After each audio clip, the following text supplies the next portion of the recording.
It's just, Jeanie was being beaten up by a guy named, her first boyfriend, Chris Adams. And I like Chris. Chris was a good guy, but when he got high, he'd be very physical with her. In Salem, Oregon, it was pouring down rain. I was driving back from Salem to Portland for Portland Wrestling in '83. It was like January, and Jeanie was walking, and I seen her, and I said, "Get in, man." So she got in the car. I said, "What happened?" And she had this here shiner, had just been hit in the head or her face, and she said that Chris did it.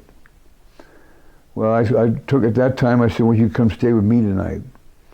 There was no sex. She was a beautiful woman, so but there was no sexual interest at all in me, in her, at that time at all. I just wanted to help her. And she said she wanted to stay in the United States.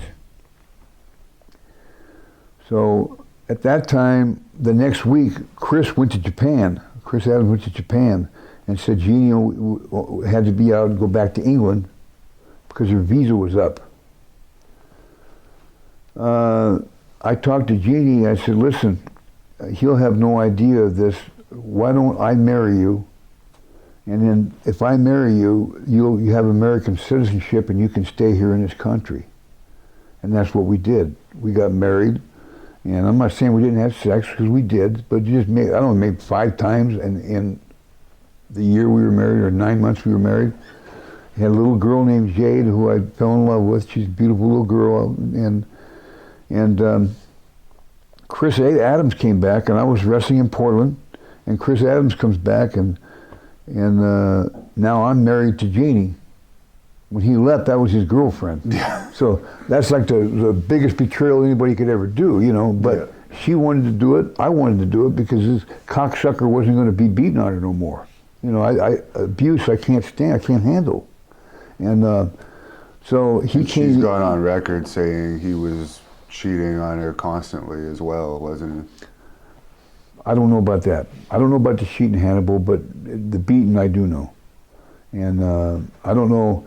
Through the shattered glass, you know, I read it. She put me over in it, you know, in the book, and I didn't do nothing but help her. So.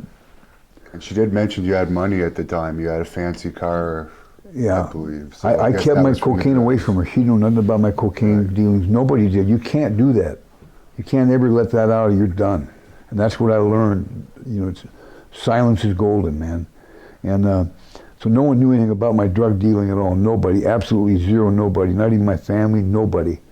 And but so what was Chris's reaction? Did he say anything? Obviously, you were much bigger than him and a boxer, so there's not much you can do about it. Well, that's not what he said. He come back and he said he's going to kick my ass. That he's a judo expert, and that he's going to break my back. And I knew, I had met and I had known Bad News Brown, you know. Yeah, from Calgary. Yeah, Bad News Allen. Yeah.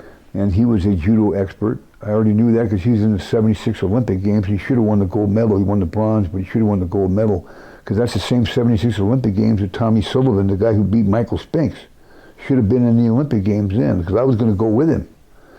So we were really pissed off about that. But we seen the judo thing. We seen Bad News Allen. You know, in the Olympics, not win, but get the bronze. Yeah. So I already knew of Alan. So I met him down there in Calgary when I went down there too. I forgot to tell you that. So when he said he was a judo guy, I said, "Well, let's see what you can fucking do." So I slammed the door in the locker room in Portland Wrestling, and all the boys, they thought a gun went off. And so I slammed the door. I said, "Come on, motherfucker, try and hit me. You want to hit a woman? Try and hit me." So all I did was go over to him, and he went around and ran around the other side, the heel side, and that was it. We didn't fight. We didn't do nothing. And so that was it. Then I went to Texas later, and the same thing happened. I guess he found out I went to Texas and split too.